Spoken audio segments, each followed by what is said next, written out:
Hello folks, my name is Sam Payton. I really appreciate you tuning into my YouTube channel. I've got an 8-ton Kubota excavator and a 40-inch red oak that's leaning the wrong way. We're going to call on the strongest name in rope, play a little tug of war. Let's take a look. Let's start off taking a look at my excavator. It's a 2020 Kubota KX080-4. It weighs in around 8.5 tons and has a max tractive force of 15,062 pounds.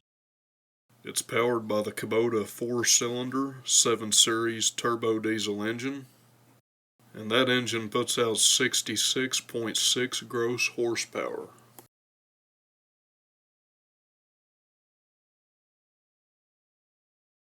When it comes to felling dangerous trees around structures, it's good to have a backup line.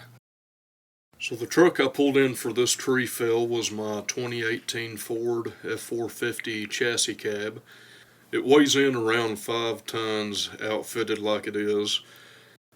I was hoping to have a max tractive force figure for the F450 as well, but that involved a lot of calculations and equations I wasn't willing to do, so we're just going to have to settle for a torque value for this video. And the 450 chassis cab comes in at 750 foot-pounds of torque.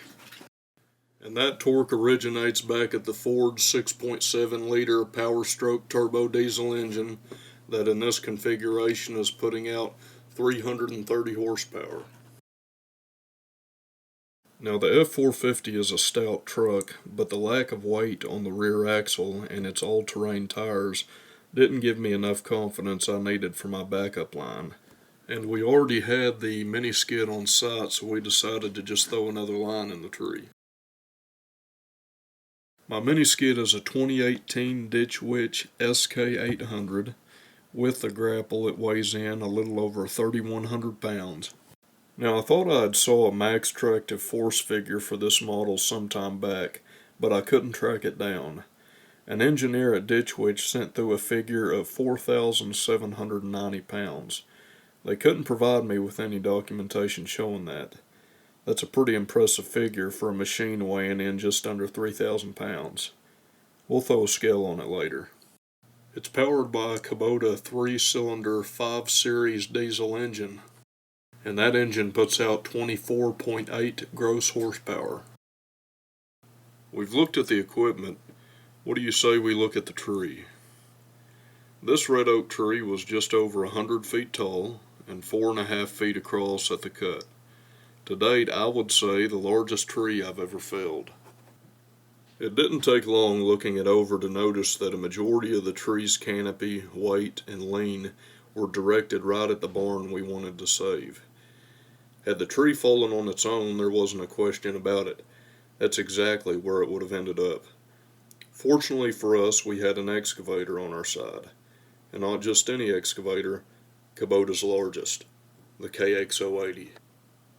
The F450 and mini skid would both act as anchors. If we had a failure on the primary pull line hooked to the excavator, we'd still have 2 lines in the tree to hold our progress. In this case, I wouldn't say that the 450 or mini skid were really necessary. There wasn't anything in that primary pull line setup that I was concerned with.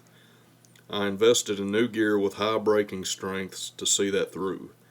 I guess what I'm trying to say is, I get paranoid at the potential of bad things happening, and it's a habit of mine to plan for the inevitable. To have a plan B regardless of how bulletproof plan A is. At the end of the day, we were going to send this tree away from its lane, and if possible, not into the log pile. What a mess that would be. Here we are just before setting the excavator rigging. That's David on my right. He's going to be behind the wheel of the F450. And that's Dorn there on my left. He'll be manning the excavator. The tree behind us there is the oak we'd be tugging against. Its weight and lean would be up against the power of the Kubota's turbo diesel engine and final drive motors. Our rigging lines would bridge the battle. Here's the plan. David, let Dorn and the excavator lead the pull. You maintain tension with the 450 as long as you can as that tree's coming over. As it breaks over the balance point, it'll probably outrun you. Dorn, Check behind you at your travel distance. When I give you the signal, lay power to the tracks. Let's put this thing on the ground. Before we get to that, I'd like to take a minute to thank the men and women behind Samson Rope. For over 140 years, Samson Rope has helped the world transfer power, be it from a dozer to a broken down mine truck, or from a tugboat to a megaship coming into port, or in our case, from an excavator to a monster tree. Their products range in caliber from the 1/16 of an inch Zinget Throwline up to their high-performance Amsteel Blue series, which is available at over 6.5 inches diameter with a braking strength just shy of 4 million pounds. In my 8+ years of doing tree work and running their ropes to the limit, I've not had one fail me. To everyone behind the Samson name, thank you. If you're watching this video and in the market for rope, jump over to samsonrope.com to see what all they have to offer. If you're just getting into tree rigging and looking for a great rigging rope, check out their stable braid products. We're using 3 stable braid ropes on this job. We got the 1/2 inch line rated for 8,800 pounds locked off to the mini skid. A 3/4 inch line rated for just over 17,000 pounds on the F450. And then that brings us to the excavator. Now the tractive force of the KX080 was too strong for anything we had. I had to reach out to Samson to see about something stronger. They worked us up another stable braid rope, but this time one that was 1 1/8 inch diameter with a braking strength of 41,000 pounds. The undercarriage of the excavator will lose traction before I have to worry about that rope breaking, and that's what I was looking for. A rope that would allow us to harness the full tractive force of the KX080 excavator, to be able to put over 15,000 pounds of pull on a tree in full confidence, not having to worry about our rigging line breaking. Many thanks to Samson for making that happen. We'll discuss more on rope and rigging with the KX080 in more videos to come. Let's get back to the tree.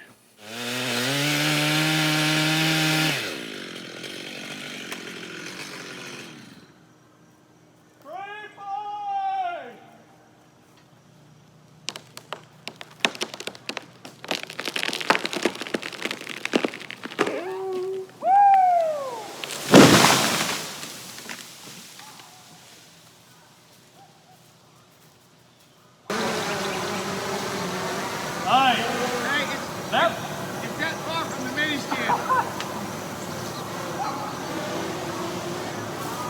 Dude, that was awesome. Yeah. Let's see how this footage back here looks.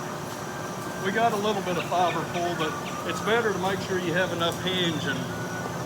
But you know what's awesome? If there was a house right under that, it would have missed it.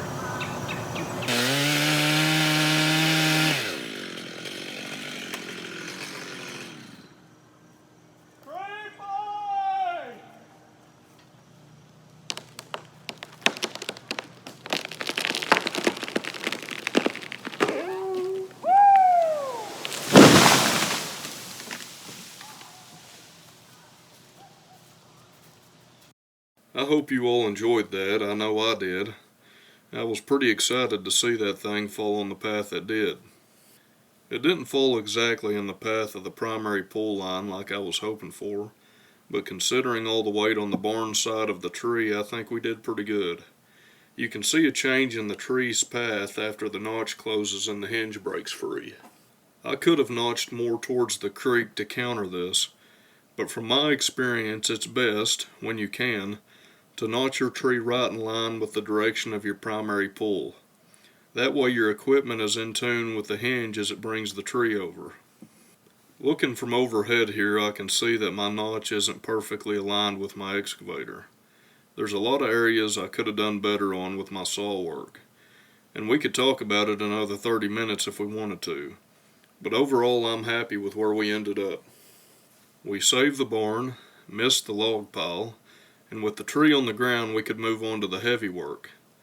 Cutting the butt log to 16.5 feet, getting it to the trailer, and getting it loaded. Looking back on this day, I don't think too much about all the work involved, how good the equipment did, or how well the plan came together.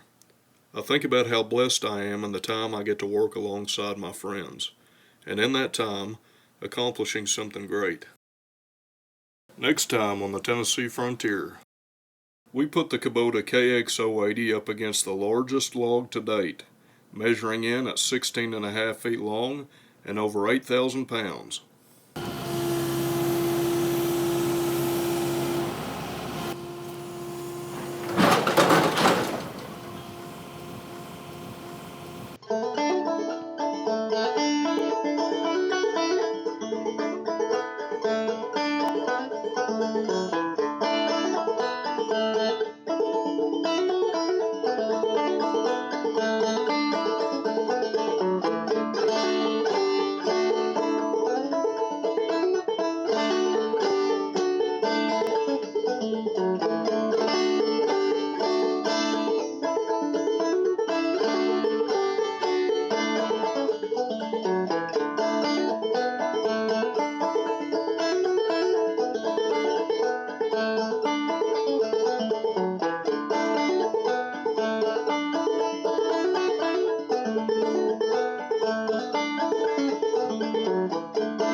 When it comes to working out, what does leg day and sex have in common?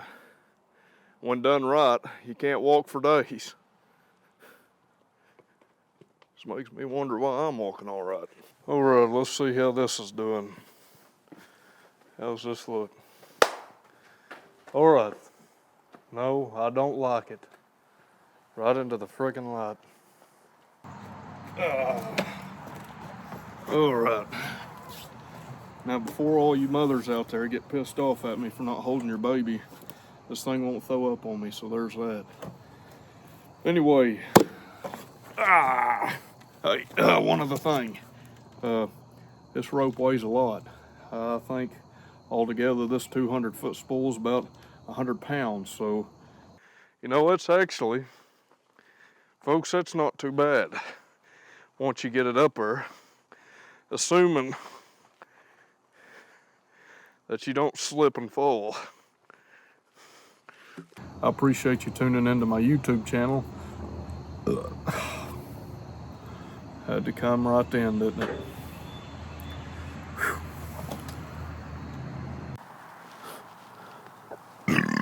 Man, glad that came when it did.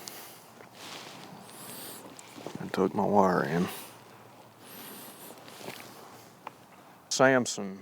Samson's been making a rope for a long time, and they've not been making a rope, they've been making all kinds of ropes. See how it does. Ouch, ouch. I'm pretty good at breaking things.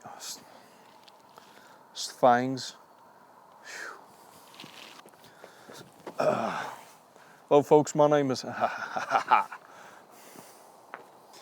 all right.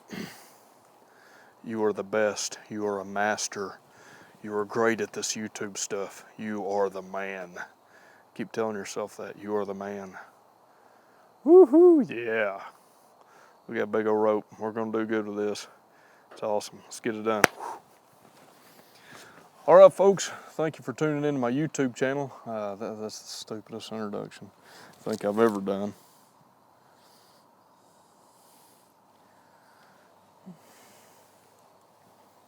Coming to you from my great... man. Just gets better and better. Maybe I ought to just stay down here. Maybe dropping down on my back of my calves is putting me into shock and I can't speak.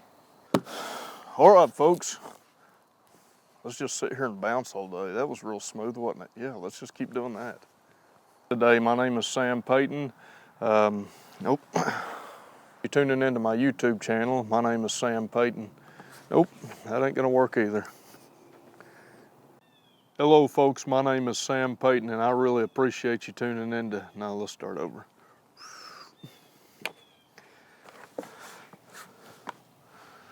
Hey, everybody says lose weight, but I can tell you right now, if my calves had more meat on them right now, it'd make them easier to sit on.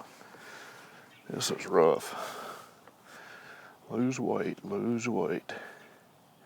See, I appreciate you tuning into my YouTube channel. I'm pretty excited to get this thing off the ground, and we're going to start this thing and get it off the ground by putting okay. Why did I laugh? Best spool and take a look. Now, well, before I do that, let me explain something. Let me just start over. Hello folks, my name is Sam Payton.